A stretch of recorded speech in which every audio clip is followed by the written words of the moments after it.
Terus sama ini sih yang paling aku suka dari RSJ Bina Medica adalah peralatannya canggih. Betul. Kita pribadi sih nggak No so complain far. lah. Ini kalau bisa di rate ya 10/10. Ada satu lagi plus poinnya. Apa? Kamu apa? Makanannya. Oh, makanan. Baru sekali kutemukan makanan rumah sakit itu enak. Wah, Aduh, Dokter Thomas tuh penemuan terbaik abad ini. Hoki banget. Kayak ketemu Bina Medica dan ketemu Dokter Thomas. betul.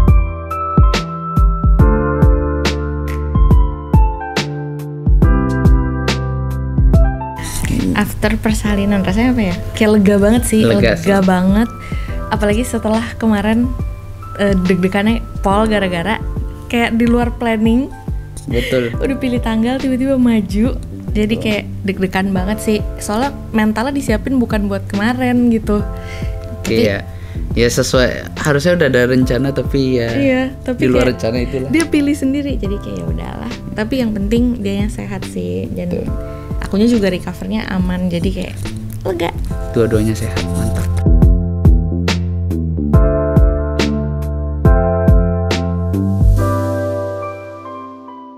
Itu lucu sih. Jadi entah kenapa hari itu aku nggak bisa tidur sampai sekitar 2:30 ya. Iya. Nah Tommy tuh udah ngorok di sebelah nih, dia udah kayak udah kan. Terus pas aku bener-bener mau tidur, udah deh tidur deh gitu 2:30, tiba-tiba ngerasa di bawah tuh kayak ser kayak ngompol gitu. Terus kayak mikir kan, masa ya gue ngompol gitu kan. Tapi nggak berani ngecek, takut. Tiba-tiba nggak berapa lama lah si Tommy bangun mau pipis. Terus aku bilang, aku ikut mau pipis. Ya udah keluar, terus dia pipis. Begitu dia selesai pipis, aku gantian, aku bilang aku mau ngecek sesuatu tapi kamu jangan panik ya. Terus dia kayak masih kayak gitu kan. Terus habis itu udah aku cek, rupanya itu kayak udah keluar air warnanya tuh pink gitu. Pink gitu kayak udah Ya, kayak tercampur bercak itu, warna merah. Terus dia dari gini, itu apa? Langsung kayak gitu. Terus kayak waduh yaudah deh kita telepon Dokter Thomas sekarang. Iya, Ya kan, telepon Dokter Thomas. kenapa nih gitu. Masuk balik ke kamar ngambil handphone, telepon Dokter Thomas nggak diangkat. Waduh telepon siapa? Akhirnya telepon mami aku, ceritain, "Mi ini gimana, keluar ini nih." Oh yaudah kamu coba duduk, terus tiduran, terus berdiri, lihat masih keluar apa enggak. Yaudah 30 menit disuruh kayak gitu 30 menit. Ya udah ikutin, duduk, berdiri, terus tiduran. Ya Iya. kan udah nggak keluar. Semua posisi udah dicoba, dari duduk, berdiri, tiduran. Terus udah nggak keluar tuh. Udah nggak keluar nih, aku bilang. Kayaknya aman. Ya udah cek lagi dong. Set. Memang sudah tidak keluar. Tapi yang keluar jadi Berganti. jadi darah yang keluar. Nah ini habis itu. Terus nih. akhirnya Ya panik mau dong. bangun kayaknya. Iya. panik dong, yang keluar darah. Udah telepon lagi si mami. "Mi ini gimana yang keluar darah?" Nah si mami langsung bilang, "Oke, ke IGD aja sekarang." Bener-bener baru mau tutup handphone, Dokter Thomas telepon balik. Bener-bener telepon balik, terus dia ngomong, "Kenapa? Kamu kenapa?" Aku ceritain, terus dia langsung bilang, "Wah itu ya udah langsung ke IGD aja, dicek dulu semuanya biar takutnya udah ada pembukaan juga." Dia bilang. Lucunya, aku nggak ngerasa mules, nggak ngerasa kontraksi, Sakit atau apapun. nggak ngerasa ya. sakit apapun, kayak nggak ngerasa apa-apa. Terus udah langsung jalan ke IGD. Karena sedikit panik, kita tinggal semua barang, nggak bawa apa-apa, cuman bawa kunci Tas mobil sama ya udah tas aja. Ya pokoknya bawa tas yang daily udah ada. biasa ya. Langsung gak ganti baju, bahkan kita pakai baju tidur, udah kayak ya udah cepetan, yang penting jalan. 20 menit lah kita nyampe. Di jalan udah ngebut, 20 menit nyampe. Nunggu bentar, dicek segala macam. Ternyata udah pembukaan kedua. Udah pembukaan dua. Langsung ditelepon lah Dokter Thomas sama bidannya. Langsung bilang, "Ya udah tindakan siang ini." Iya, siang ini tindakan. Iya, tindakan siang ini. Maju deh tanggalnya. Terus kayak pas dikasih tau tindakan siang ini, kita kayak shock. Aduh gimana nih, mental belum siap. Nyiapinnya bukan buat hari ini, gimana dong. Tapi ya udah, kita percaya sama Dokter Thomas karena pasti Dokter Thomas udah pertimbangan yang terbaik juga. Iya, betul. Ya daripada ditahan-tahan tar totonya brojol kan nggak lucu. Atau enggak malah terjadi yang tidak diinginkan. Jadi Ya, percaya kita banget. percayalah Dokter Thomas sudah memberikan pertimbangan dan keputusan yang paling terbaik untuk kita semua. Begitu, itulah kejadiannya.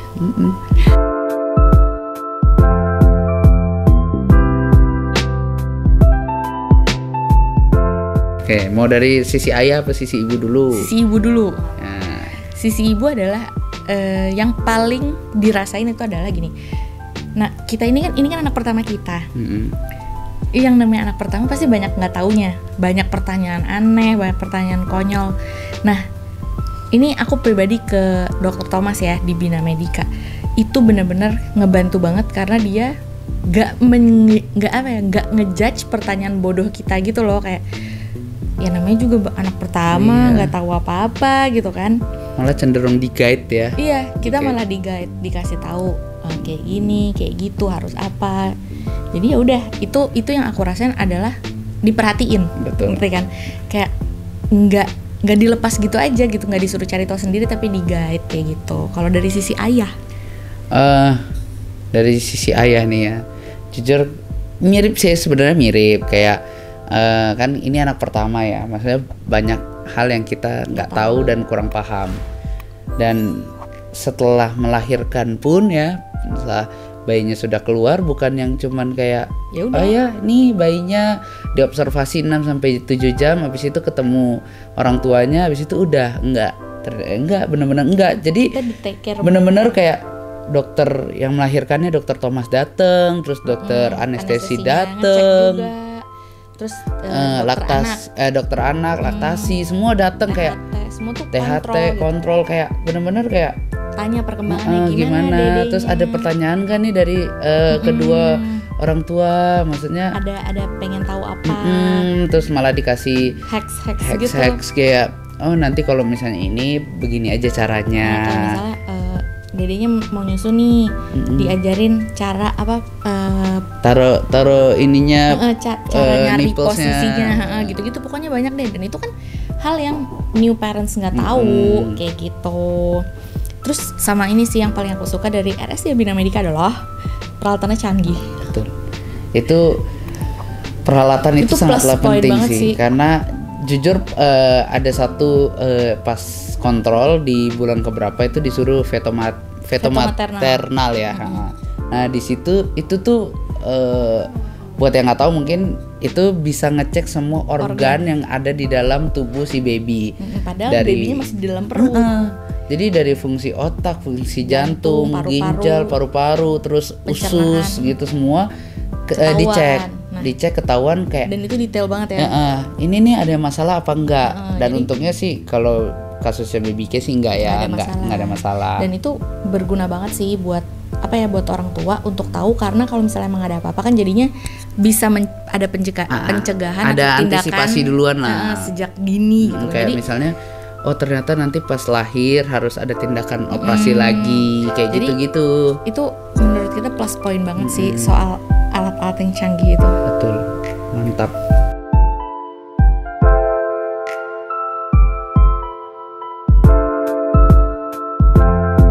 Dan kayaknya udah nggak ada yang ini ada satu lagi plus pointnya. Apa? Kamu apa? Makanannya. Baru sekali kutemukan makanan rumah sakit itu enak. Nah, mungkin orang mikir kayak jangan-jangan itu cuma buat melahirkan. Enggak kok, kayaknya semua enak. Semua enak deh. Bahkan di bawah tuh ada siomay enak. Oke, itu out of topic, tapi intinya kalau dari kita pribadi sih nggak so far ini kalau bisa di rate ya 10/10 kalau dari kita ya, by experience kita 10/10. Dan mereka tuh sigap banget loh. Aku bener-bener ngerasain sigapnya tuh gimana, karena kemarin pas yang tiba-tiba masuk apa segala macam itu kan kita kemarin bermasalah di PCR yang hasilnya belum keluar. Jadi mereka tuh kayak oke, nggak apa-apa, yang penting naik dulu ke kamar transit biar bisa istirahat, yang penting ada hasil antigennya dulu, antigen kan lebih cepat. Jadi kayak sigap banget, aku nggak diterlantarkan gitu aja. Tetap, gitu loh. Tetap mematuhi protokol, tapi juga tidak mengabaikan prioritas yang ada gitu. Betul. Loh. Jadi benar-benar jadi kita nyaman juga. Mantap banget sih kalau untuk fasilitas dan pelayanan mah udah top deh. Bahkan kalau bisa pertahankan dan keep up, iya keep terus keep up the good iya work, itulah, pertahankan, Aku intinya pertahankan, kalau bisa naikkan. Mantap. Bahkan itu apa Ini jadi kegoyang-goyang. perawatnya bidannya aja kayak setiap berapa jam kemarin visit kita terus kayak nanya ini gimana infusnya gimana segala macam. Bahkan kemarin aku sempat bermasalah juga sama infus. Oh, dan aku sempat alergi antibiotik sampai bengkak dan gatal-gatal. Itu juga penanganannya cepet banget. Aku telepon langsung dihubungin dokter Thomasnya, oke ganti antibiotiknya, pokoknya cepet deh, semua gercep. Aku senang banget. Terus bahkan kan kalau kita di sini malam itu ada shiftingnya, si bidan susternya ada iya, shifting, mereka ganti tetap shift. datang ke kamar untuk kayak Malam saya ini yang bertugas ini ya dengan iya. suster ini dan bidan ini. Jadi kita tuh kayak kita tahu gitu loh Iya. siapa yang in charge, kalau ada apa-apa kita bisa kemana, kita tahu. Betul. Itu sih. Jadi kita tenang karena namanya new parents kan banyak kayak ini bener gak sih? Ini apa pokoknya ya lebih kayak ini bener gak sih? Ini kenapa Terus, bayinya gitu. ini caranya gimana gitu-gitu. Kita sangat merasa terbantu banget sih.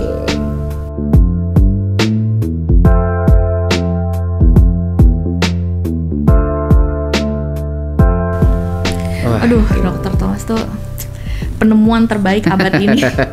Penemuan terbaik coba. Gak tahu tuh, pokoknya ingat banget waktu pertama kali banget nyari dokter kandungan. Kriteria sebenarnya cuma satu, cuman kayak gimana caranya dokter ini bisa ibaratnya apa ya, nge-guide kita. Betul. Itu sih kriteria pertama, karena jujur sebelum ketemu Dokter Thomas, waktu pertama kali aku tes pack dan tahu hamil, aku tuh ngasal random aja pilih dokter, pilih rumah sakit, cuman buat USG aja, memastikan nih beneran ada apa enggak, usianya berapa minggu gitu kan, cuman untuk memastikan gitu loh. Jadi ngasal pilih rumah sakit, ngasal pilih dokter. Terus pas dateng, ya namanya kan nggak tahu ya, hamil baru pertama kali. Terus aku sempet ada nanya, dok yakin ini maksudnya ini bagus, soalnya kan kita nggak tahu nih detak jantungnya belum ada pada saat itu, masih kayak 5 minggu kan. Iya, 5 minggu. Terus dia jawabnya kayak bener-bener kayak ya belum lah, nanti baru ketahuan.